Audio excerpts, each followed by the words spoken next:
Good day and welcome back to another Dbz Dokkan battle video. In this video, we are going to be taking a look at how to beat the GT or the Ultimate Red Zone GT edition versus Baby.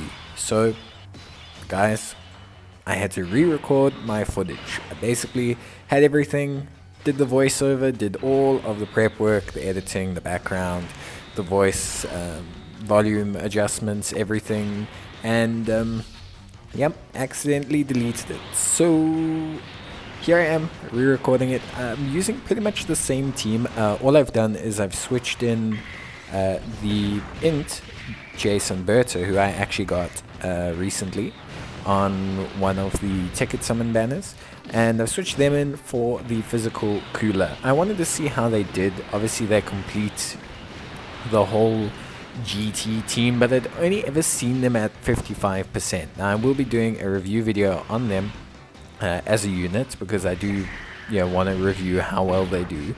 But yeah, I'd only ever seen them at 100% in the system. I'd never really seen them at 55%, got a good idea for how well they'd handle something like Red Zone.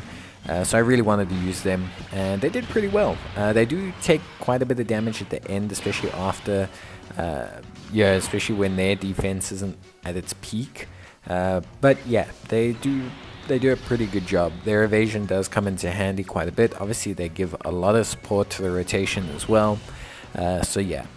Now, in terms of Baby, Baby is a bit of a different fight. So Baby has 4 phases. He has a tech phase, an AGL phase, a int phase, and then another int phase. In the tech phase, his super attack will debuff your defense and your attack. And then in the second and third phase, his super attack doesn't do anything. And then in the final phase, his super attack will stun you. Also in the final phase, he will do a group attack. So he will launch an attack that will hit multiple units at once. So he will not just hit one of your units. So that's kind of how Baby works. Baby has a lot smaller scaling between units. So Baby starts out at, I would say, like probably a 5 or 5.5 out of 10 in terms of difficulty, and he ends on about an 8 out of 10. 8.5 out of 10 in terms of difficulty. He's not quite the most challenging boss in Dokkan, but I think the fact that there's such a small gap between his first, second, third, and fourth forms means that players need to have teams that start off pretty strong and then maintain their strength, get quite strong. Because Baby, he throws out supers. I think supers in his final phase do around 960, 950 thousand damage, just neutral type, type neutral. Their raw stat is 950 or so. So he can hit quite hard, and he throws out AOE normals of around 300k as well. So he does hit quite hard. He's not hitting softly by any means, and it is definitely it is quite challenging. We get unlucky here. We take a bit of an unlucky super attack. If we had not got this super attack taken on us, I actually wouldn't have used an item for the AGL phase and would have instead saved it. But because we took this super attack, I had to use an item during both the tech and AGL phases. Because of how Baby works, and we'll talk about how to build your team now, but because of how Baby works, I highly suggest you, well, not suggest, but don't be scared to use items in the first couple phases. Don't be scared to, you'll see, I've used both Whis items literally just at the start of the AGL phase. Like, I've used both Whis items at the start of the AGL phase, and it's because I know that the tech and AGL phases are where my team is weakest. My team needs time, Ginyu needs time, he needs to stack a little bit so I can really start healing off of his attacks. A lot of my units like Raccoon and Gildo, a lot of them build off of being hit as well.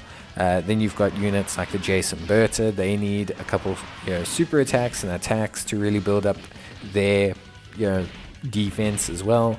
So just overall, my whole team needs a bit of time. So don't be scared to give yourself that time. A lot of people, when they challenge red zone, they treat it a lot like LGEGT, where the event is going to be super hard in the final phase.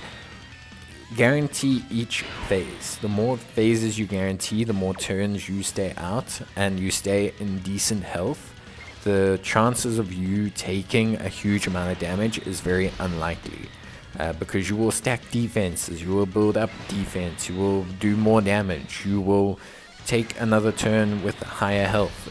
There's a lot that you can do, so don't be scared to protect yourself in the beginning. I use both Whis items here.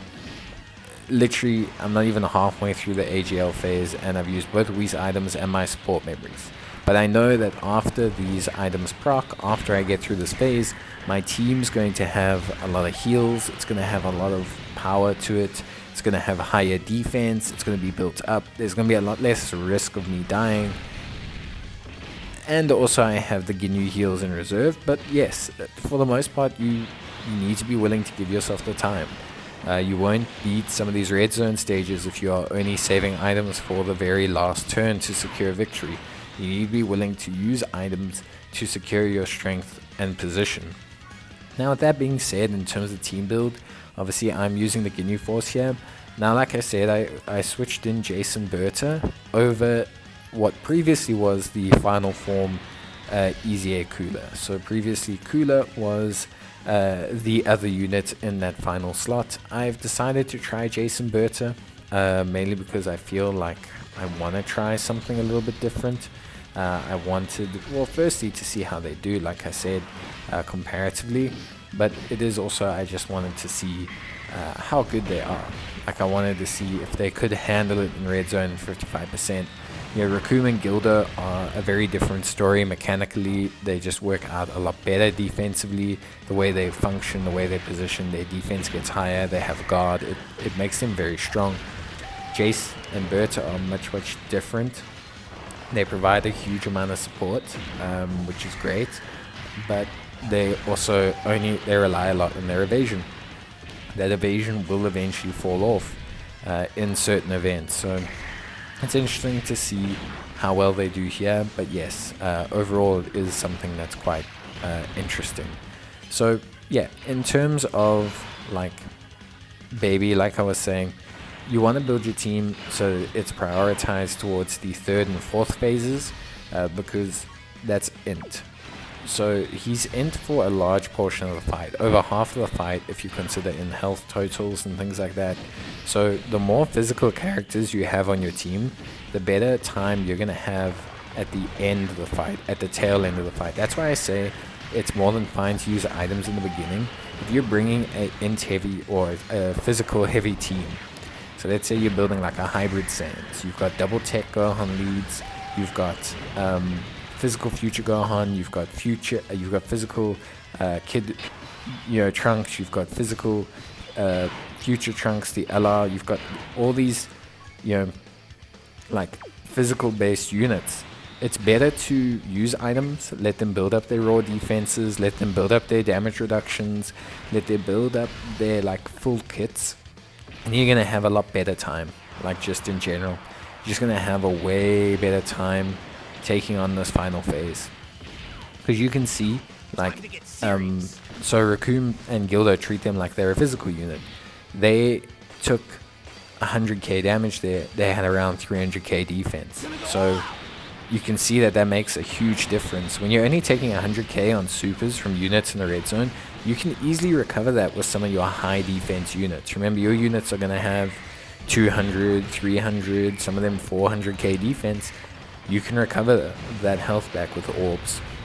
So it's very important that when you are running your team, build with a heavy physical intensity. If you don't have a lot of units with guard or units that naturally can quickly get to the 600, 700k mark like Ginyu, build your team with a lot of physical units and you'll have a much better time.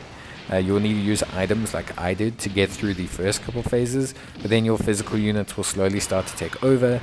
You won't have as big a risk of taking damage, and when you do take damage, it'll be dramatically reduced due to the fact that you have obviously that natural type advantage, that 1.5 multiplier, that's really going to help your defense and reduce the amount of damage that you're going to take, especially from the group attacks. That's going to help you a lot.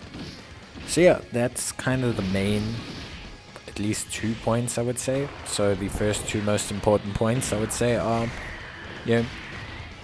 make sure that you bring a heavy physical team. It's going to help you out later on in the event. Make sure you bring items that you're not afraid to use early on. Support memories, I highly suggest the Bulma support memory, the one from the Bulma and Vegeta story event. Not only obviously does it provide a really good heal, but it's timed quite right for the event.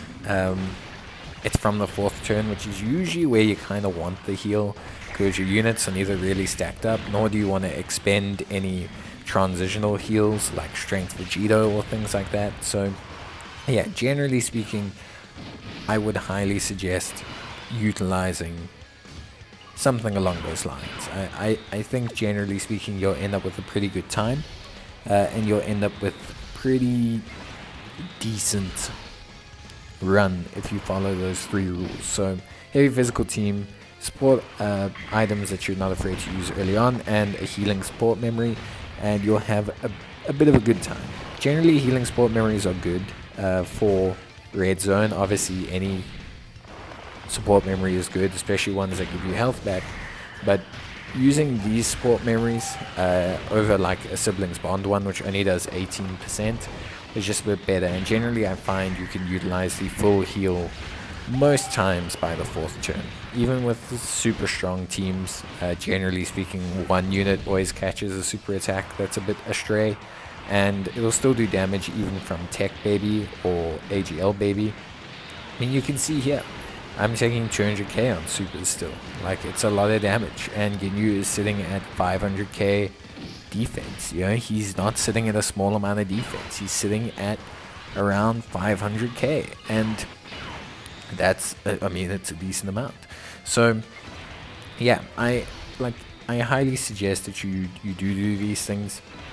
If you are building your team, also be aware of how units work. If you're bringing AGL Golden Frieza, or Tech Golden Frieza, or a unit that has conditional high levels of damage reduction, then generally speaking you want to be well aware of when that damage reduction is active.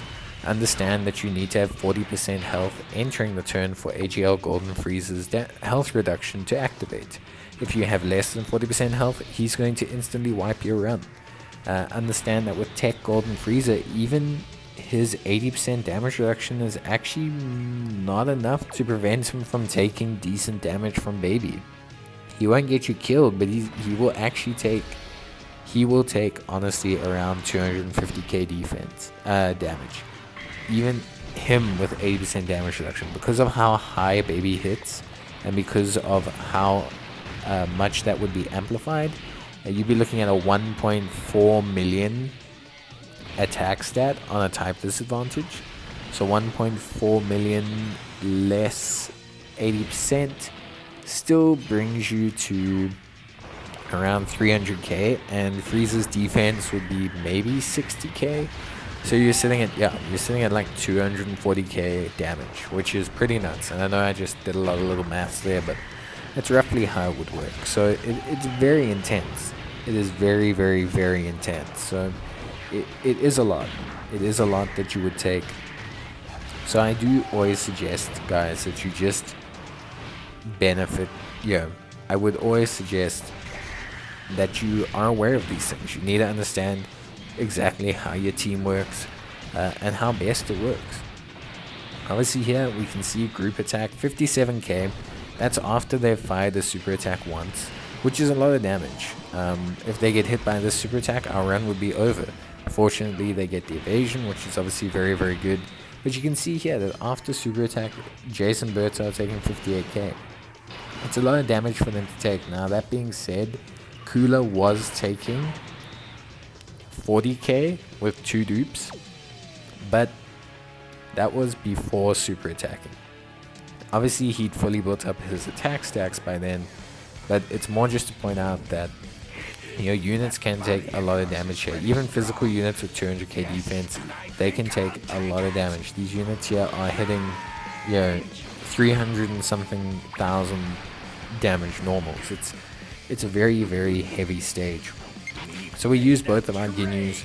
We transform, we gain the health back, and we really want Ginyu to start building his crit stacks. We want him to start building his attack stats. Generally, if you're running the Ginyu team, try and transform your units at around 600k. If you're running something like the Hybrid Saiyans team, and you're obviously running Tech Gohan, it's okay to transform him at around 450k, because he retains guard, which is obviously very, very helpful. Whereas Ginyu doesn't have guard, so you're relying purely on his raw defense. And even Ginyu at 600k, he'll take 300k damage on a super attack.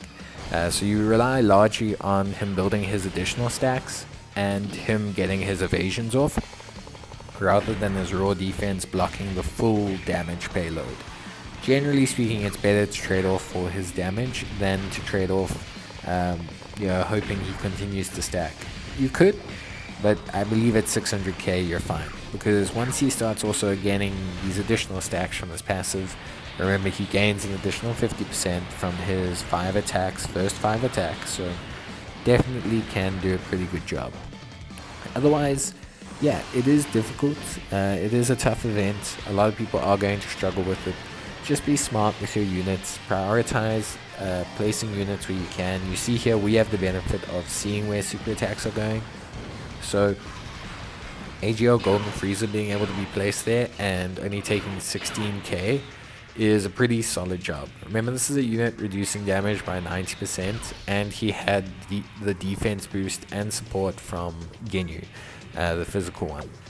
So again, here where we can avoid it, we're not going to transform Ginyu. This is a 55%, so we're going to try and let him kind of build up his defense a bit more, because it is kind of important.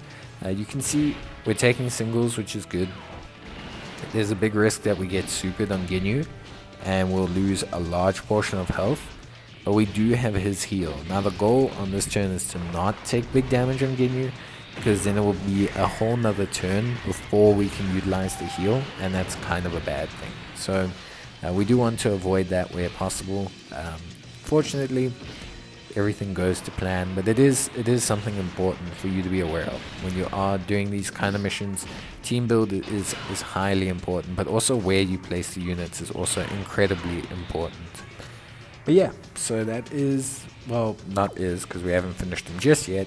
But you can see we're making pretty decent work here of Baby. Obviously, you're going to see Jason Berta. This is a good example, by the way, of how a unit does at 55%. Because they're going to take 122,000 damage on each of these hits. Yep, 138k. Which is great, because Baby throws out about 100 of them. So when they don't evade, they take a crap ton of damage. Which isn't great, but it is what it is. It's more than fine. As long as they evade, we'll be good. Ginyu does Ginyu things, and obviously does huge damage. Absolutely insane numbers here by good old Ginyu. So pretty helpful, to say the least. But yeah, Ginyu does some pretty big numbers. Obviously, again with the group attack, and again we get the dodge. So we're pretty good on the dodges so far. I think we got hit by 1, which isn't really that bad.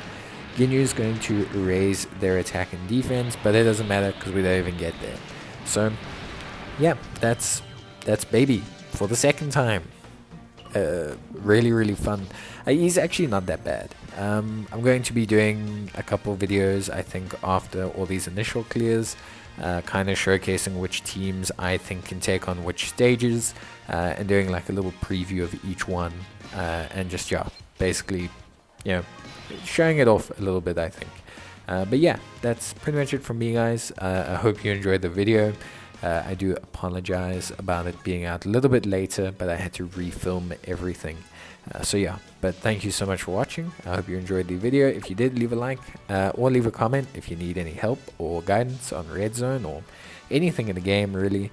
And I'll see you guys in the next one. So until then, take care, stay safe, and bye.